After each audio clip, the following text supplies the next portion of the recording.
This next interaction is a great example of two things. Number one, how to handle a shit test. And number two, sort of the idea of girls giving mixed signals and how to kind of interpret them. And actually maybe third, the fact that the online messaging can go very, very quickly. You should not necessarily expect it to be a really, really long interaction. I know some of the examples I've given you have been, but a lot of times, in fact, most of the time, my interactions are 2 to 3 messages, phone number, and done. It's very simple, very straightforward when you do it properly. And by properly, I mean you're not pushing so hard, you're doing it like the right way and following the social capital model and the proper text sequencing. And the funny thing is, instead of being in a hurry, by doing it properly, it actually happens very quickly. So I'm gonna illustrate that in this example. So in this example, my first message was something a little flippant. Here's what I said. Hi, I feel you appear attractive, and I would like to inform you that if I had the maturity level for a relationship, you'd totally be at the top of my list. So that's the message I sent. Just sort of a fun, flippant message, one I messed around with for a little bit. It got a decent response rate, not like the best response, but pretty good. And it follows the formats of what a good message should be. So it's a good example for you as sort of a template example. And so her answer to this message was the following.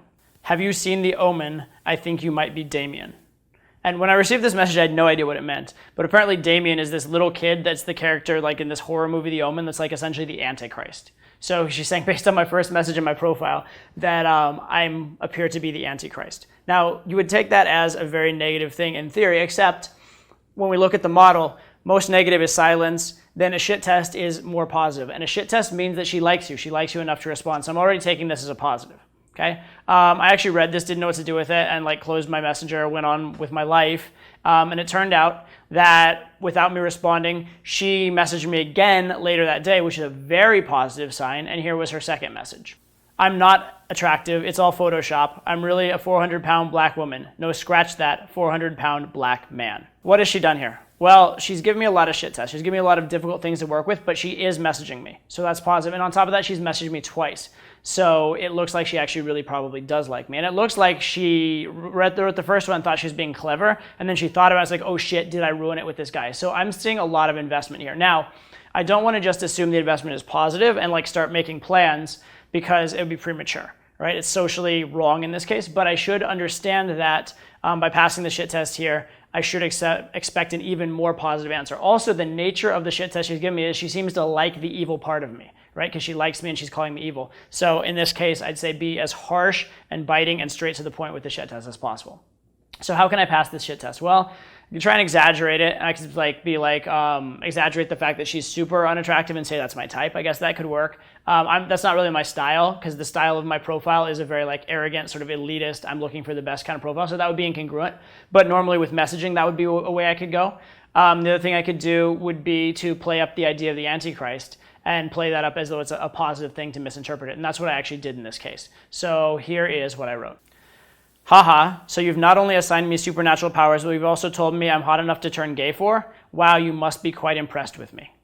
Okay, so again, I've misinterpreted everything. I misinterpreted the Antichrist thing as a positive, as though I'm a powerful supernatural figure, as opposed to like the personification of evil, right? Because again, it could be looked at both ways. So pick the more positive interpretation. Then when she said she's a black man, instead of taking that whole like you're trying to be unattractive, trying to turn me off, not trying to prove yourself to me, which is what she's doing. She's shit testing by saying, I don't have to prove myself to you.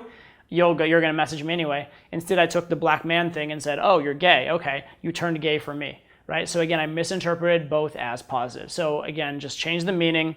And it's like if a tree falls in the wood and nobody hears it, did it make a sound? If she meant one thing and I didn't interpret it that way, I didn't acknowledge it, did that actually exist? No, I interpreted it a different way. So now the meaning of the conversation is what I've assigned to it. And this actually worked pretty well because her next message was, supernatural powers? That's what you get from me calling you Damien the Antichrist? Well, at least you're positive.